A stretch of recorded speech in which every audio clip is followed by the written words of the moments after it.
ዛሬ ደስ ብሎኛል። ከስንት መከራ በኋላ አዲሱ ፓስፖርት ጋር ተገናኝተናል። አሰላሙ አሌይኩም ወራህመቱላሂ ወበረካቱ። ድና የተከበራችሁ የቻናል የቤተሰቦች እንደምን አላችሁ? እኔ ደህና ነኝ አልሐምዱሊላህ። ዛሬ ደስ የውሌ ነው የመጣሁት። እንግዲህ በቀደም ሂጄ ቀንሽ በዚህ ሰዓት አይደለም በቃ ባልፏ ቤት ነው እና የመጣሽበት ሰዓት አለ ቀጠሮች ነው ብለው መልሰው ነበር ማለት ነው። ዛሬ በስንት ጉድ ሂጄ አዲሱን ፓስፖርቴን አምጥቻለሁ። እንደምታዩት ያብረቀርቃል ማለት ነው እና ደስ ብሎኛል። አዲስ ፓስፖርታችን ጋር እንግዲህ አዲስ ፓስፖርት ሲመጣ የ10 ዓመቱ ነው ብዬ በጣም ደስ ብሎኝ ነበር። ብዙ እህቶች ጠይቁኝ 10 ዓመት ነው ብዬ ነግሬያችሁ ነበረ። ነገር ግን ወፍ ነው የ10 ዓመቱ አይደለም። በቃ የድሮ ፓስፖርት ነው፣ የድሮ ፓስፖርት ነው። ከዛም የድሮ እንትን ነው ማለት ህግ ነው። 5 ዓመት ብቻ ነው የሚያገለግለው እና አረንጓዴ ፓስፖርት አመጣለሁ ብዬ ሂጄ ዛሬ ይሄን ይዤ መጣሁ ማለት ነው። አልሐምዱሊላህ ደስ ብሎኛል። አዲሱ ፓስፖርት እጄ ገብቷል።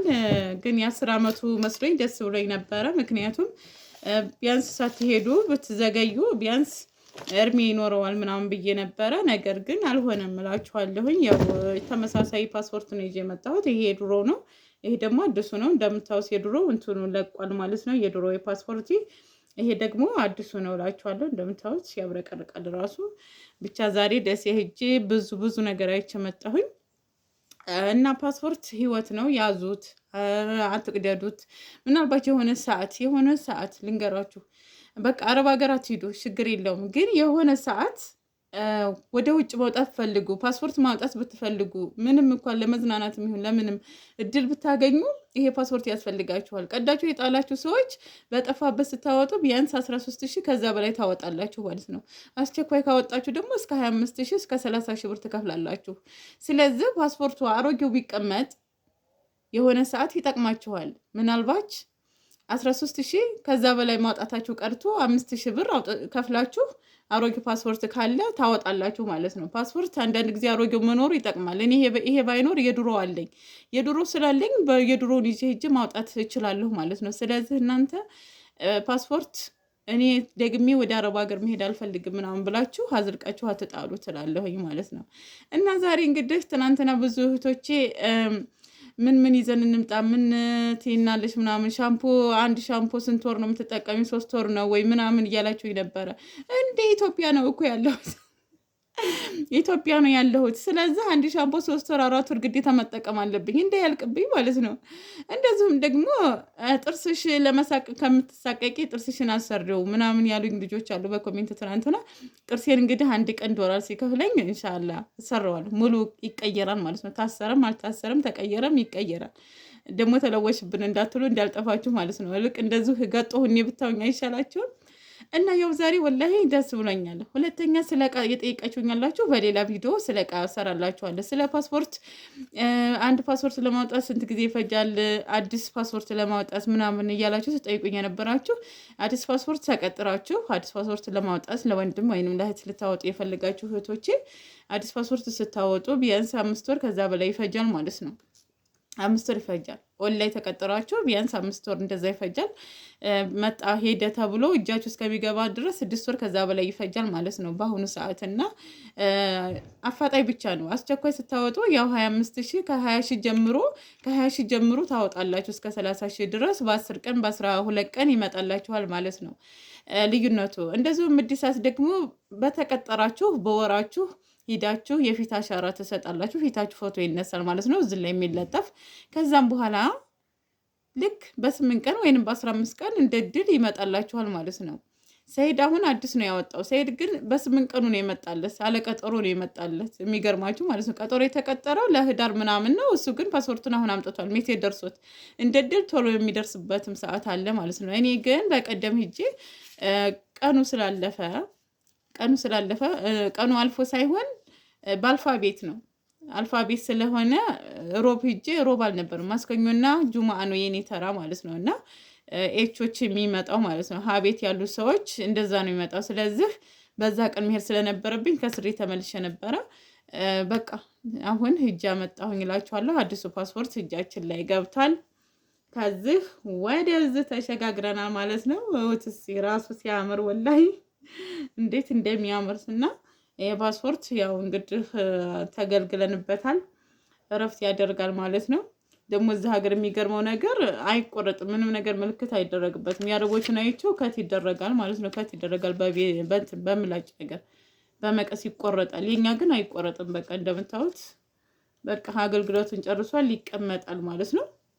እንግዲህ እኔ አንድና አንድ ውሳኔ አለኝ። ያው በዩቱብ ከጠነከርኩኝና ኢንሻአላህ በዩቱብ የተወሰነ ነገር ካገኘሁኝ ሀገሬ ላይ እንደምረጋ ተስፋ አለኝ። ደግሞ ለምንድን ነው ፓስፖርት የምታወጪው? ምን ልታረጊው ነው? ሀዲያ ምናምን የምትሉኛላችሁ። ቢያንስ እኔ ልጅ ነኝ። ያው ልጅ ለመውለድ ጉጉትን ቢኖረኝም ግን እዚህ ቁጭ ብዬ ያለኝን በልቼ ጨርሼ እጄን አጣጥፌ ቁጭ ብዬ ድህነት ላይ ስወርቅ መቼም አላይም። ከሁሉም በላይ ደግሞ የምትናደዱት እኔ አሁን እዚህ ቁጭ ብዬ 1 ዓመት ሞላኝ። ቢያንስ ልጅ ወልዳለሁኝ። ጤናዬም ትንሽ ጤናዬ ጥሩ ላይ አልነበርኩም እና ሐኪም ቤት እየተመላለስኩኝ ነበር በባህልም በምንም። ከዛም እንደገና እረፍት ማድረግ አለብኝ፣ ግን እረፍት አላደረኩም። ያ ሁሉ ኑሮ 1 ዓመት ፈጀሁኝ ማለት ነው። ይሄ 1 ዓመት ራሱን አሁን ያ አረብ ሀገር ሆናችሁ እዚህ የምታስቡት ነገር አለ። አረብ ሀገር ቢሆን 1 ዓመት ስንት ብር እሰራለሁ የሚለውን ሳስብ በጣም መረበሻለሁ። እና አለኩልሃልን ምናልባት ኩዌት እድሉን ካገኘሁ የሚወስደኝ ሰው ካገኘሁኝ እና ሰይድም እኔም መሄድ ፍላጎት አለን። ምናልባት እኔ ቀድሜ ብሄድና ከዛ ሰይድም በወስደው ደስ ይለኛል። ሁለታችንም አንድ ቦታ መስራት እንፈልጋለን አንድ ሀገር ላይ። እኔ እዛ ሀገር ግዴታ መኖር የለብኝም ብዬ አስባለሁኝ ማለት ነው። ስለዚህ ሰይድም እኔም አብረን እንሄዳለን ብለን እናስባለን። ግን ሰይድ ቀድሞኝ ከሄደ እኔ ምንድን ነው የሚወጣኝ የሚለው ነገር አለ። እስከዛ ደግሞ አላህ ነው የሚያውቀው። እኔ ምኞት የተሳክቶልኝ ልጅ ኑሮኝ ያሰብኩ ተሳክቶልኝ ልጅ ወላሂ አላህ ሰጥቶኝ ምን አለኝ ምን የለኝም ብዬ አላስብም። ሀገሬ ላይ ልጅን የተወሰነ አሳድጌ ለእናቴም ሆነ ለአማቴም ሰጥቼ ሂጅ መስራት እችላለሁ እንደ ማንኛውም ሰው ማለት ነው። ያው ኢትዮጵያ ነው ታውቁታላችሁ። ሀገርሽ ለምን አትቀመጭም የምትሉኛላችሁ። ነገር ግን የኛ የአረብ ሀገር ብር ከዓመት በላይ ያበላም ካሰራችሁበት እና ለዛውም እያያችሁ ከብት ጋር ስሯሯጥ በግ ጋር ስሯሯጥ ነው የምውለው ያንን ያለኝን ለማጥፋት። ነገር ግን ትደክማላችሁ። ደክማችሁ ራሱ ውጤት የለም። ያ ነው የሚያናዳችሁ ኢትዮጵያ ላይ ማለት ነው። እና እኔ ያው ውሳኔ ኩዌት ቢሳካልኝ ያው የመሄድ ፍላጎት አለኝ።